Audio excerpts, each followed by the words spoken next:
పసుపు, తేనె కూడా వర్షాకాలంలో చర్మానికి ఎంతో మేలు చేస్తాయి. ఈ మూడు కలిపిన మిశ్రమాన్ని ముఖంపై మర్దన చేసి 15 నిమిషాల తర్వాత చల్లని నీటితో శుభ్రం చేసుకోవాలి. మెరిసే చర్మం కోసం ఈ ఆహారం తీసుకోండి. వేసవి వెళ్లిపోయింది. ఋతుపవనాలు తెలుగు రాష్ట్రాల్లో ఎంట్రీ ఇచ్చేశాయి. ఇంకేముంది, వాతావరణం అంతా ఒక్కసారిగా మారిపోయింది. మబ్బులు పట్టిన ఆకాశంతో అంతటా చల్లగా అయిపోయింది. వర్షాకాలంతో పాటు అనేక వ్యాధులు, సమస్యలు కూడా వెంటే వస్తుంటాయి. కొన్ని చోట్ల వర్షాలకు బురద, వాననీరు ఎక్కడ పడితే అక్కడ నిల్వ ఉంటాయి. దీంతో అవి చూస్తే చాలా చిరాకుగా అనిపిస్తుంటుంది. అందుకే వానాకాలంలో మనమంతా మరింత అప్రమత్తంగా ఉండాలి.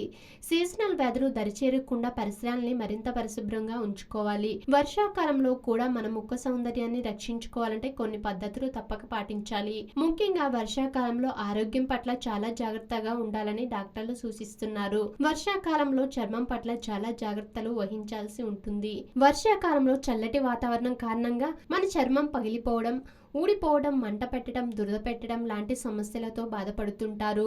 ఇలాంటి వాటికి చెక్ పెట్టాలంటే వెజిలిన్ వంటి క్రీములు శరీరానికి రాస్తూ ఉండాలి. వర్షాకాలంలో వీలైనంత వరకు సబ్బులకు దూరంగా ఉండాలి. వర్షాకాలంలో కూడా చర్మం డ్రైగా అయిపోవడం, పగిలిపోవడం వంటి సమస్యలు వస్తుంటాయి. మరి వీటికి చెక్ పెట్టాలంటే మనం ఒళ్ళు రుద్దుకునేందుకు కోసం సబ్బుల పట్ల జాగ్రత్తలు వహించాలి. రోజు ఒళ్ళంతా కాస్త మంచి నూనెను రాసుకొని ఆ తర్వాత శనగపిండితో ఒంటిని రుద్దుకుంటూ స్నానం చేయాలి. ఇప్పుడు మార్కెట్ లో సున్నిపిండి కూడా మనకు అందుబాటులో దొరుకుతుంది కాబట్టి ఇంట్లో తయారు చేసుకోవడానికి టైం లేని వాళ్ళు మార్కెట్ లో దొరుకుతున్న సున్నిపిండిని వాడితే సరిపోతుంది. పెరుగు, పసుపు, తేనె కూడా వర్షాకాలంలో చర్మానికి ఎంతో మేలు చేస్తాయి.